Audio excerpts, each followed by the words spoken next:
నేను ఒకటే ఒక సూటి ప్రశ్నిస్తుండా. రోజా ఒకరోజు ఒక మాట అనింది, ఆర్కే రోజా. ఏమనిందంటే, ఇట్ట పెట్టి జగన్ సార్ చిటికిన వేలు మీద ఉన్న వెంట్రుకు కూడా పీకలేరు అనింది.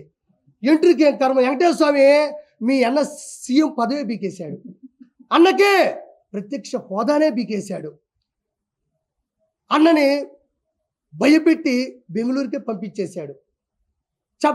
చెప్పకుండా నేను విన్నాను, నేను ఉన్నాను అని ఎలా చేశాడు వెంకటేశ్వర స్వామి. ఇంకా డైలాగులు ఆపి డైలమాలో పడకుండా సిగ్గు శరం నీతి నిజాయితీ ఉంటే మీరు మాట్లాడండి, పద్ధతిగా మాట్లాడండి, ప్రశ్నించుకోండి. ముందు మీకు అసెంబ్లీ ఉండాలి కదా. అసలు ప్రాబ్లం ఏంటంటే ఎవరైతే అతిగా మాట్లాడారో ఒకరు కూడా అసెంబ్లీలో లేకుండా పోయినారు. ఈరోజు మా కర్మ అది. అసెంబ్లీలో ఎవరైతే అత్యుత్సాహంతో మాట్లాడారో, దుర్వినియోగంతో మాట్లాడారో ఒక్కరు కూడా ఈరోజు లేకుండా పోయింది.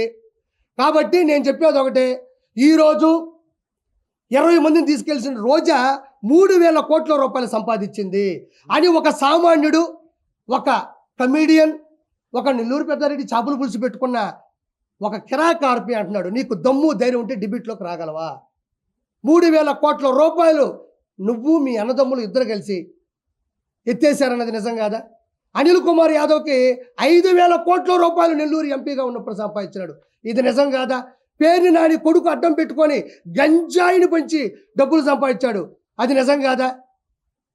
పెద్దిరెడ్డి రామచంద్రారెడ్డికి 1,000 కోట్లు ఉన్నాయి, మిథున్ రెడ్డికి 1,000 కోట్లు ఉన్నాయి, బొమ్మన కరుణాకర్ రెడ్డి, వైవి సుబ్బారెడ్డి, ధర్మారెడ్డి, వీళ్ళందరూ కూడా 1,000 కోట్ల రూపాయలు డబ్బులు. నేను ఇంకో మాట చెప్తున్నా, ఆంధ్రప్రదేశ్లో ఏ శాఖలో కూడా అభివృద్ధి 1% కూడా జరగలేదు. కానీ టెండర్లు వేసి బిల్లులకి సంతకాలు పెట్టి డబ్బులు తీసేసుకున్నారు. ఇది వాస్తవం. ఇప్పుడు చంద్రబాబు నాయుడు గారు అతను ఎంతో కొంత చేసుంటే కదా కొనసాగించాలి, ఎంతో కొంత చేసుంటే కదా దాన్ని మిగతాది తీసుకెళ్ళాలి. 1% కూడా అభివృద్ధి లేకపోవడం వల్ల ఈరోజు 13 లక్షల కోట్ల అప్పుని జగన్మోహన్ రెడ్డి పెట్టి ఋషికొండని బోడికొండ కొట్టి 500 కోట్ల రూపాయలతో ప్యాలెస్ కట్టుకున్నాడు. తాలేపడి ప్యాలెస్లో 986 మంది ప్రైవేట్ సెక్యూరిటీని పెట్టుకున్నాడు. 1,000 కోట్ల రూపాయల అధికార దుర్వినియోగాన్ని ప్రైవేటు సెక్యూరిటీ కోసం ఆధునీకరణమైనటువంటి మన చుట్టుపక్కల ఆయన సెక్యూరిటీకి ఉన్న మిషన్స్ కోసం ఖర్చు పెట్టాడు.